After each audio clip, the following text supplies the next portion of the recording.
Olá, povo de Deus, segunda-feira da 28ª semana do Tempo Comum, 11 de outubro de 2021. A nossa reflexão de hoje é a partir de Romanos 1, de 1 a 7 e Lucas 11, 29 e 32. Eu, Paulo, servo de Jesus Cristo, apóstolo por vocação, escolhido para o Evangelho de Deus, esse Evangelho que Deus havia prometido por meio de seus profetas nas Sagradas Escrituras, e que diz respeito a seu filho, descendente de Davi segundo a carne, autenticado como filho de Deus com poder pelo Espírito de santidade, que o ressuscitou dos mortos, Jesus Cristo, nosso Senhor. É por ele que recebemos a graça da vocação para o apostolado, a fim de podermos trazer à obediência da fé todos os povos pagãos para a glória de seu nome. Entre esses povos estáis também vós, chamados a ser discípulos de Jesus Cristo. A vós todos que morais em Roma, amados de Deus e santos por vocação, graça e paz da parte de Deus, nosso Pai, e de nosso Senhor, Jesus Cristo. Nesta semana, com exceção de amanhã, que estaremos refletindo as leituras próprias da festa de Nossa Senhora Aparecida, nos dedicaremos à reflexão da carta do apóstolo Paulo aos Romanos. É consenso dizer entre os estudiosos da Bíblia que esta carta é fruto da maturidade do apóstolo.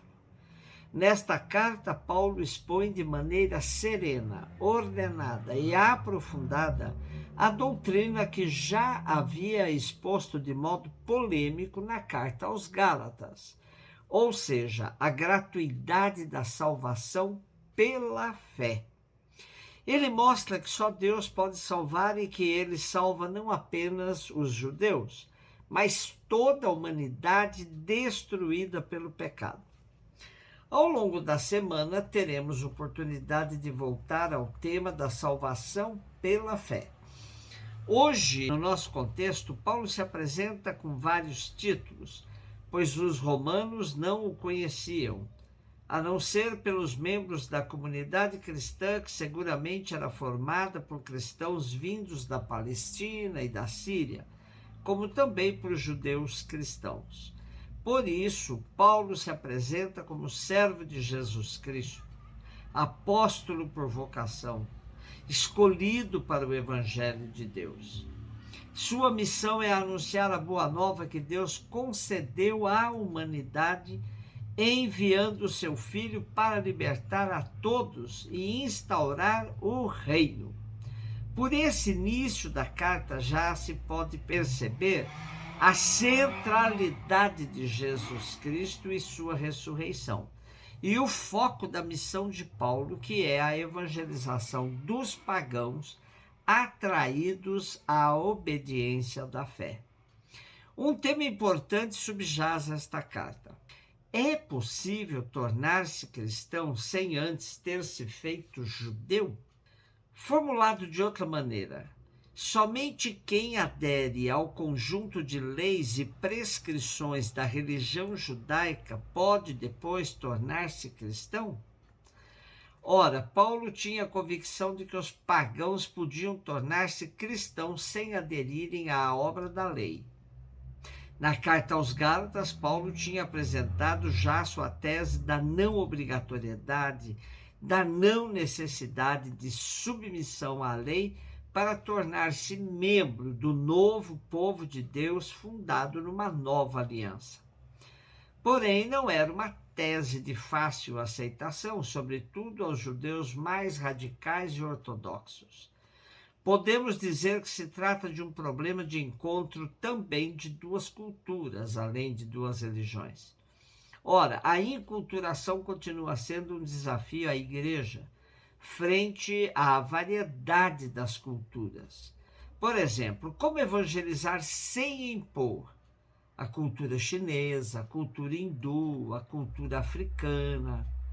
Muitas vezes entendemos que evangelizar supõe também impor a cultura ocidental, dentro da qual o cristianismo se desenvolveu nos seus primórdios. Paulo vai lutar contra essas ideias. Lucas 11, 29, 32. Quando as multidões se reuniam em grande quantidade, Jesus começou a dizer: essa geração é uma geração má. Ela busca um sinal, mas nenhum sinal lhe será dado, a não ser o sinal de Jonas. Com efeito, assim como Jonas foi um sinal para os ninivitas, assim também será o Filho do Homem para esta geração. No dia do julgamento, a rainha do sul se levantará juntamente com os homens desta geração e os condenará, porque ela veio de uma terra distante para ouvir a sabedoria de Salomão. E aqui está quem é maior que Salomão. No dia do julgamento, os ninivitas se levantarão juntamente com esta geração e a condenarão, porque eles se converteram quando ouviram a pregação de Jonas. E aqui está quem é maior do que Jonas. Por diversas vezes em sua vida e missão, Jesus foi instado a fazer um sinal para satisfazer a curiosidade dos seus opositores. Fariseus, escribas, doutores da lei, até Herodes queriam que Jesus fizesse um milagre na frente deles, como se isso fosse um espetáculo a comprovar a filiação divina de Jesus. Jesus deixa claro que não é um sinal maravilhoso que leva as pessoas à conversão, e sim à adesão ao projeto da nova história, manifestado na palavra e na prática de Jesus. O sinal de Jonas era para lá de contundente, mas os contemporâneos de Jesus continuavam a clamar por sinais. Jonas profetizou em terras pagãs e provocou a conversão de todos os ninivitas. Até os pagãos souberam captar a mensagem da pregação de Jonas, mas os judeus contemporâneos de Jesus não entenderam nada. Também o sinal da rainha de Sabá, pagã, que fez longuíssima viagem para ouvir o sábio Salomão. São sinais claros, evidentes. Os pagãos dão mostras que estão muito mais abertos aos ensinamentos de Jesus que os próprios judeus. O julgamento será esse. Os pagãos acusarão os judeus incrédulos que rejeitaram Jesus, mais que profeta e mais que mestre de sábios. Atenção aos sinais dos tempos foi a alerta que nos fez o Vaticano II, convocado por São João XXIII, que hoje celebramos. Esse Papa, que ficou um pouco menos de 5 anos no ministério de pontífice da Igreja, soube marcar a Igreja com suas decisões firmes e serenas ao mesmo tempo. Quais seriam os sinais de hoje que nos pedem capacidade de reflexão e aprofundamento? Sem dúvida, a ascensão das mulheres na vida social, a irrupção tão forte da comunidade LGBTQ+, a pandemia do novo coronavírus e tantos outros são sinais que estão exigindo de nós respostas que verdadeiramente levem em conta o caminho de uma igreja nova, aberta em saída.